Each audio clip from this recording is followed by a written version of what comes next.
Shalom Bapak Ibu Saudara yang diberkati dan dikasihi Tuhan. Selamat berjumpa kembali dalam renungan firman Tuhan hari ini. Mari kita berdoa bersama.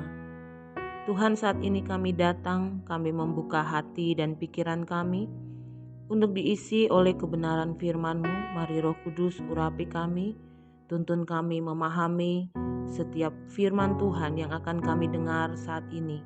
Hanya di dalam nama Tuhan Yesus kami berdoa, haleluya, amin.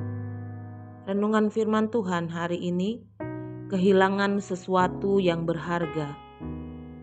Rut 1 ayat 20 menulis, "Janganlah sebutkan aku Naomi, sebutkanlah aku Mara, sebab yang Maha Kuasa telah melakukan banyak yang pahit kepadaku." Amin. Bapak Ibu Saudara yang dikasihi Tuhan, ketika di tanah Israel terjadilah kelaparan hebat. Naomi dan keluarganya memutuskan meninggalkan Bethlehem dan menetap di Moab sebagai orang asing. Namun tragis, selang beberapa waktu tinggal di Moab bukan keberuntungan yang ia peroleh, tapi justru kepedihan mendalam yang harus ia rasakan. Naomi harus kehilangan orang-orang yang ia cintai, suami dan kedua anak laki-lakinya mati. Dalam luka hatinya, Naomi memutuskan kembali ke Bethlehem. Kehilangan seseorang yang kita cintai atau sesuatu yang sangat berharga dalam hidup kita sungguh menyakitkan. Namun bila kita larut dalam kepedihan dan meratapi kehilangan itu terus-menerus, kita dapat kehilangan berkat yang Tuhan sediakan bagi kita.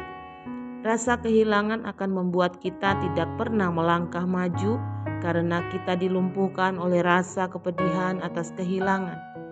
Jadi kita harus bisa melupakan rasa kehilangan dengan mengarahkan pandangan kita kepada Tuhan. Ada kalanya Tuhan mengizinkan seseorang kehilangan karena Dia sedang membawa kita ke dalam rencananya. Allah juga merasakan pengalaman kehilangan ketika manusia jatuh dalam dosa, di mana persekutuan roh antara Adam dan Allah langsung terputus. Manusia terpisah dari Allah sehingga Allah berjalan memanggil-manggil Adam. Firman yang menulis, "Di manakah engkau?" Kejadian 3 ayat 9. Ini menunjukkan Allah sangat kehilangan manusia. Manusia berbuat dosa dan memberontak. Sesungguhnya hati Tuhan menjadi sangat pilu karena Dia akan kehilangan, karena manusia akan binasa oleh dosa. Ketika dilihat Tuhan bahwa kejahatan manusia besar di bumi dan bahwa segala kecenderungan hatinya selalu membuahkan kejahatan semata-mata, maka menyesallah Tuhan bahwa Ia telah menjadikan manusia di bumi dan hal itu memilukan hatinya. Kejadian 6 ayat 5-6.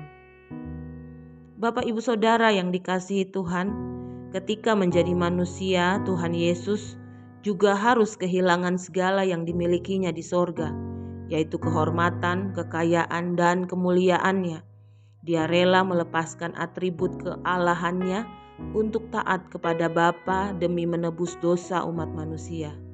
Satu hal yang menjadi kekuatan Tuhan Yesus adalah Dia senantiasa hidup dalam persekutuan dengan Bapanya. Jadi Bapak Ibu Saudara yang dikasihi Tuhan, Yesus tahu dan merasakan arti kehilangan karena Dia juga turut merasakan kelemahan-kelemahan kita. Ibrani 4 ayat 15 tercatat. Amin. Mari kita berdoa. Tuhan, sungguh kami bersyukur saat ini bahwa Tuhan selalu peduli dalam hidup kami, bahwa Tuhan selalu mengerti apa yang kami alami. Tuhan, ampuni kami kalau selama ini kami merasa kami hidup sendirian, kami melakukannya sendirian dan kami tidak punya siapa-siapa. Firman-Mu saat ini mengingatkan kami kembali bahwa Tuhan selalu setia bersama dengan kami. Mampukan kami selalu bergantung kepada Tuhan. Berkati para pendengar saat ini dengan segala pergumulan, problem, masalah, persoalan.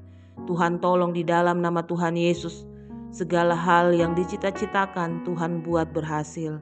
Yang sakit diberikan kesembuhan, yang berbeban berat diberikan penghiburan. Dan yang sedang mencari pekerjaan, yang sedang mempersiapkan pernikahan, yang berulang tahun, Tuhan berkati semuanya. Berkati bangsa kami Tuhan, pulihkan bangsa kami. Kami akan melihat kemuliaan Tuhan nyata bagi bangsa kami di tahun 2026 ini. Di dalam nama Tuhan Yesus, berkat-Mu melimpah atas kami sepanjang hari ini. Haleluya. Amin. Selamat beraktivitas. Tuhan Yesus memberkati kita semua dengan limpah hari ini. Amin.